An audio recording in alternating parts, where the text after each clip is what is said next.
Rasa tak terbalas episode 41. Di toko perhiasan, dia sedang dalam perjalanan bisnis sekarang.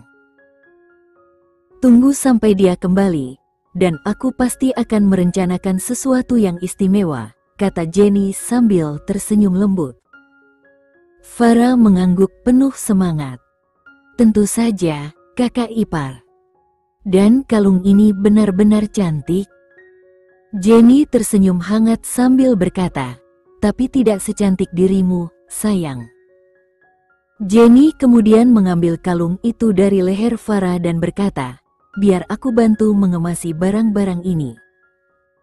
Tunggu sebentar, aku akan kembali ke sini. Farah tersenyum manis dan mengangguk. Saat Jenny melangkah pergi, Farah berbalik ke arah Lorena dan berkata, kakak ipar sangat baik hati. Lorena tersenyum kecil, lalu berkata dengan nada tulus, kamu benar-benar beruntung, Farah. Farah tertawa kecil dan menambahkan, ya, aku tahu. Baiklah, sekarang mari kita kemasi barang-barang ini dan segera pulang. Dia menyerahkan kartu kreditnya kepada pramuniaga. Namun, pramuniaga itu menggeleng sambil tersenyum. Maaf, Nona Yang, tapi Tuan Julian sudah membayar semuanya. Farah menghela napas pendek, lalu berkata dengan nada bercanda, kakak Julian memang selalu seperti ini. Lorena mengambil tas belanjaan mereka dari tangan pramuniaga sambil tersenyum. Farah, kamu benar-benar beruntung. Bukan hanya keluarga Arkatama, tapi juga keluarga Baskara yang memanjakanmu. Aku berharap ada yang memanjakanku seperti itu. Farah tertawa kecil, lalu berkata dengan nada bercanda, tenang saja, kau punya aku. Aku akan memanjakanmu selamanya. Lorena tersenyum hangat dan mengangguk, merasa terhibur oleh candaan Farah. Di sudut lain, Julian mendekati Jenny dan berkata, kupikir kau membeli kalung itu untuk dirimu sendiri. Jenny tersenyum dan menggelengkan kepala. Menurutku, kalung ini terlihat jauh lebih cocok untuk Farah daripada untukku.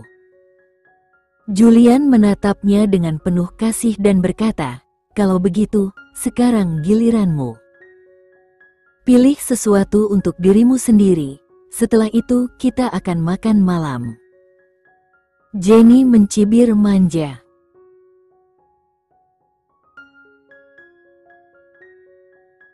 Aku tidak ingin membeli apapun lagi. Sudah cukup belanja untuk hari ini. Julian mengangkat alis, menatapnya curiga. Kamu yakin? Jenny mengangguk dengan mantap, sangat yakin. Julian menghela napas panjang sambil menyerahkan kalung itu kepada pramuniaga.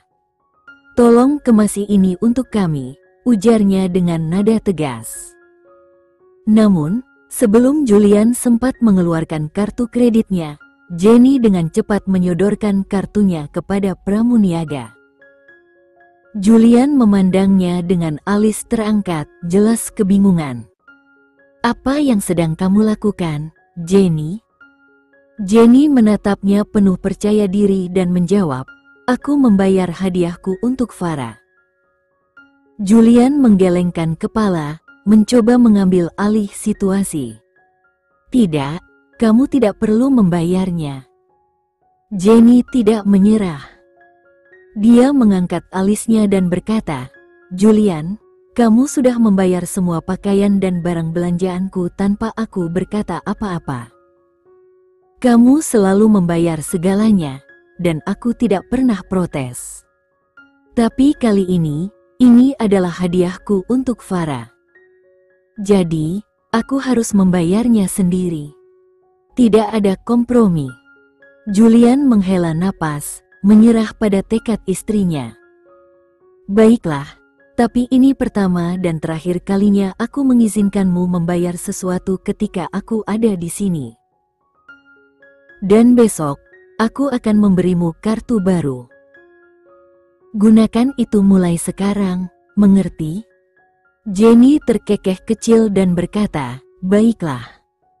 Tapi jangan salahkan aku jika aku membuatmu bangkrut suatu hari nanti. Julian tersenyum penuh percaya diri. Jangan khawatir, istriku. Suamimu cukup kaya untuk mengurus semuanya. Setelah mengambil tas belanjaan dari pramuniaga, Jenny menyerahkannya kepada Farah dengan senyum hangat. Pulanglah dengan selamat, dan jangan lupa dengan rencana kita. Farah mengangguk penuh semangat. Tentu saja, kakak ipar. Sampai jumpa nanti. Dia kemudian pergi bersama Lorena, keduanya tampak gembira. Julian memberi isyarat kepada dua pengawal untuk mengikuti mereka dari kejauhan, memastikan keamanan mereka. Ketika Farah dan Lorena sudah pergi, Julian menoleh ke Jenny dan meletakkan tangannya di bahunya. Ayo pergi sekarang. Kalau tidak, kita akan terlambat. Jenny mengangguk setuju, tetapi kemudian berhenti sejenak. Kamu pergi duluan. Aku harus mampir ke kamar kecil dulu. Julian menganggukkan kepalanya dengan lembut. Baiklah, hati-hati ya. Jenny tersenyum dan berjalan pergi, meninggalkan Julian yang menunggu dengan sabar di dekat pintu toko. Di luar kamar mandi wanita, saat Jenny hendak memasuki kamar mandi, langkahnya terhenti ketika seorang pria dengan setelan jas merah darah muncul di hadapannya. Senyum nakal menghiasi wajah pria itu.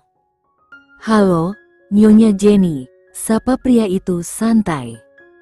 Jenny mengerutkan kening, merasa terganggu oleh kemunculannya. Apakah ada hubungan khusus antara kamu dan kamar mandi wanita? Tanyanya dengan nada tajam. Pria itu terkekeh kecil. Kebetulan sekali aku selalu bertemu Nyonya Jenny setiap kali aku melewati sini, jawabnya dengan nada menggoda. Jenny memutar matanya, kebetulan. Menurutmu ini benar-benar kebetulan? Dia tersenyum licik dan berkata, Nyonya Jenny memang sangat pintar. Jenny menyipitkan matanya, menatap pria itu penuh curiga. Kenapa kamu suka sekali berkeliaran di luar kamar mandi wanita? Apa kau tidak punya tempat lain untuk berada?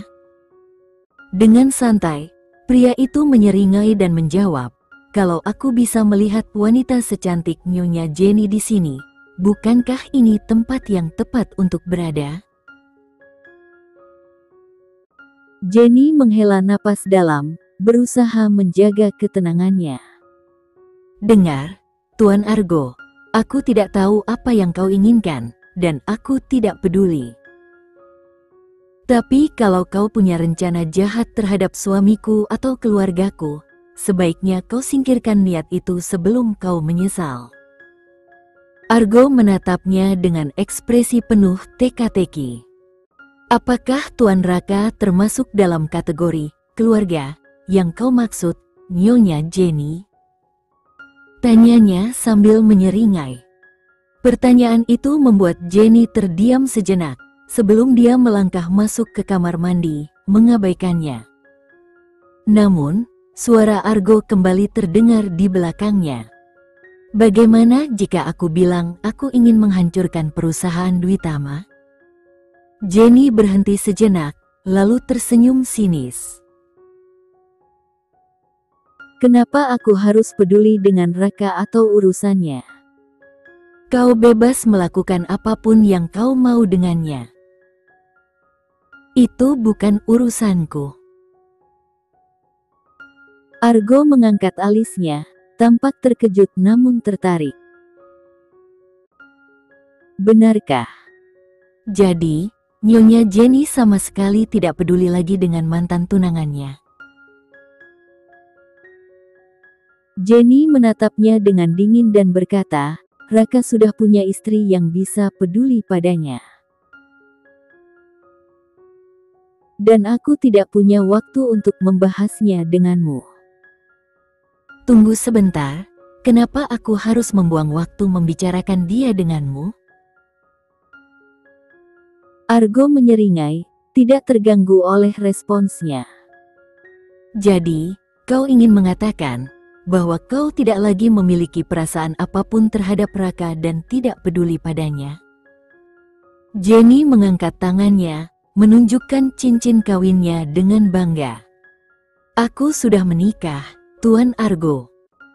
Aku memiliki suami yang mencintaiku, keluarga mertua yang baik hati, dan hidup yang jauh lebih baik sekarang. Aku mencintai suamiku, dan apapun yang pernah ada antara aku dan Raka di masa lalu tidak ada artinya lagi.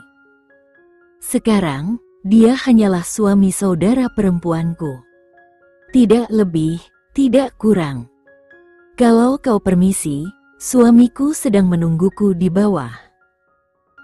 Tanpa menunggu tanggapan dari Argo, Jenny melangkah keluar dengan percaya diri, meninggalkannya berdiri di sana.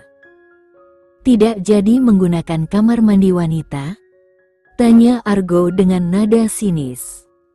Jenny menyeringai sambil menatapnya tajam.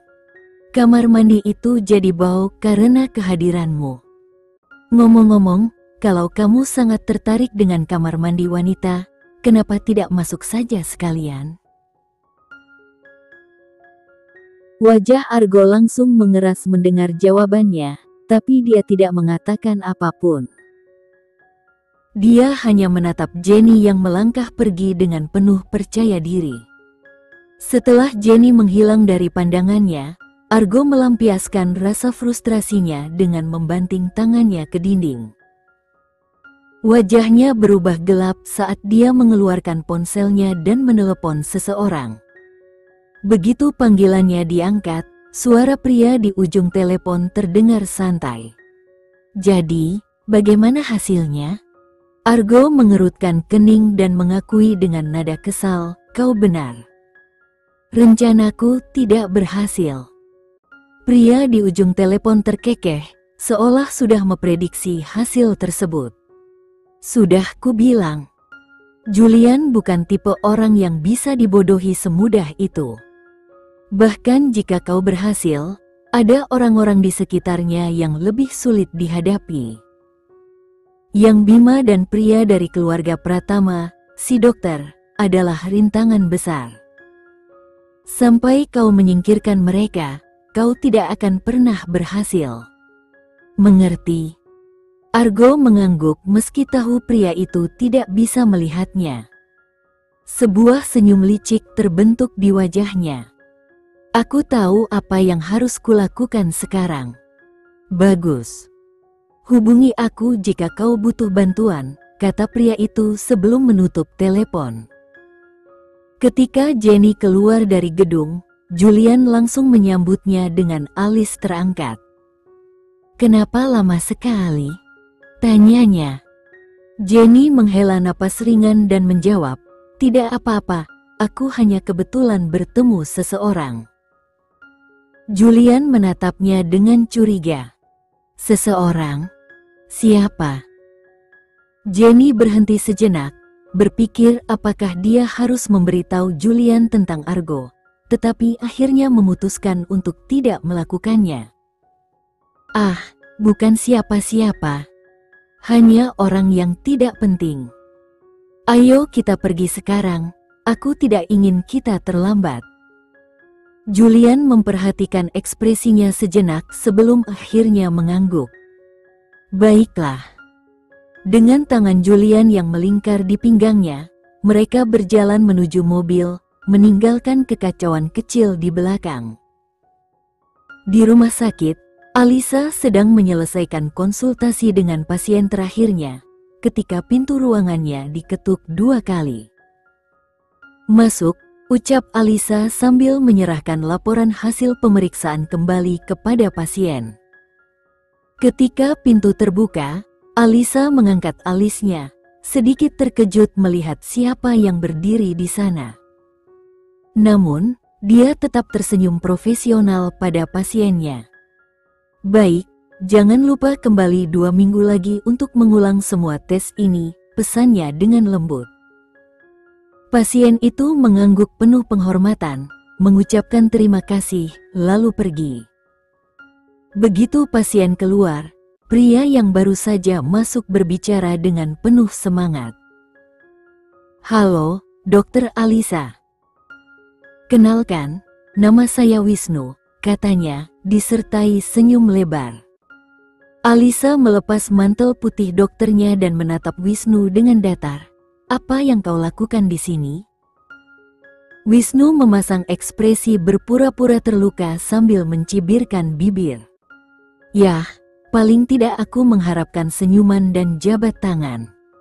Alisa hanya menggelengkan kepala sambil tersenyum tipis. "Sayangnya, kau tidak akan mendapatkannya." "Wah, aku senang kau tersenyum setidaknya," balas Wisnu dengan nada bercanda. Sebelum Alisa sempat membalas komentar Wisnu, pintu ruangannya terbuka tanpa ketukan, dan Niko melangkah masuk dengan ekspresi serius. Melihat Niko, Wisnu langsung tersenyum nakal. "Baiklah, Dokter Alisa, senang berbicara dengan Anda. Saya akan kembali besok. Kita bisa melanjutkan pembicaraan kita tanpa gangguan, kan?" Alisa hanya menghela napas, sementara Wisnu berjalan menuju pintu.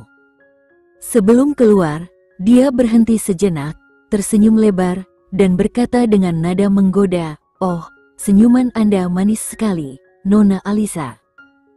Niko langsung menatap Wisnu dengan tajam, matanya menunjukkan ketidaksenangan.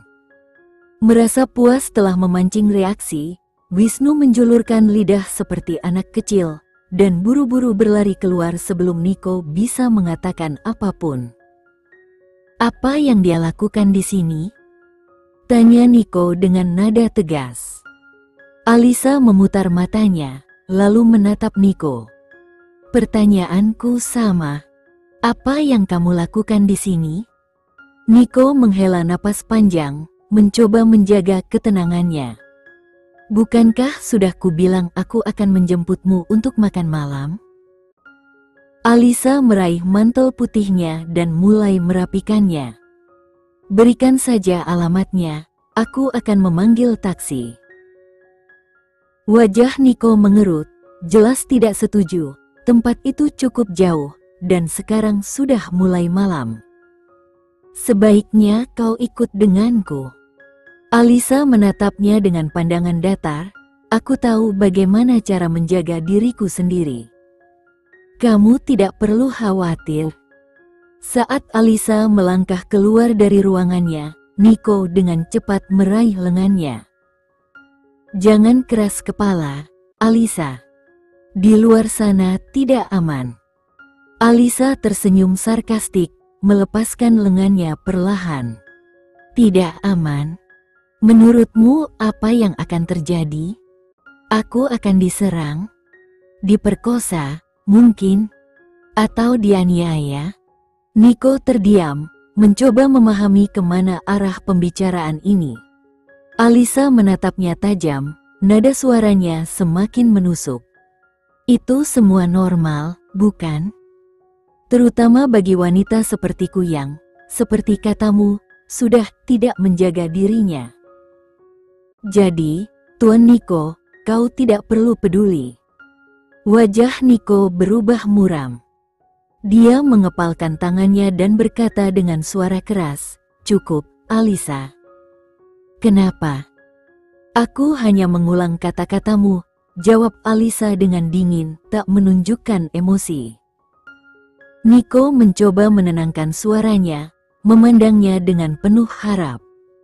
"Alisa, bisakah kita lupakan saja apa yang terjadi saat itu?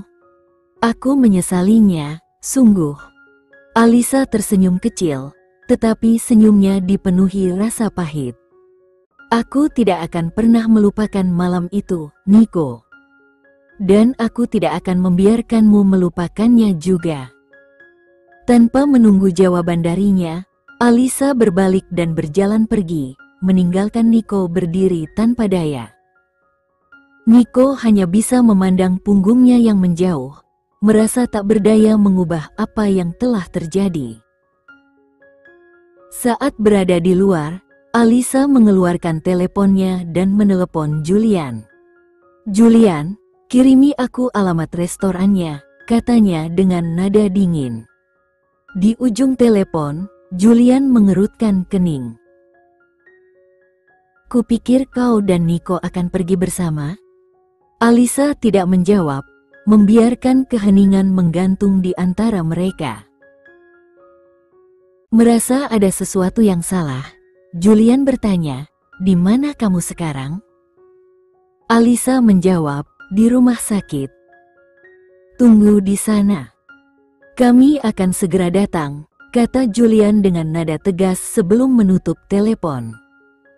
Alisa menghela napas panjang, menyimpan ponselnya kembali ke dalam tas, dan bersandar di dinding. Pikirannya dipenuhi berbagai emosi yang saling bertabrakan.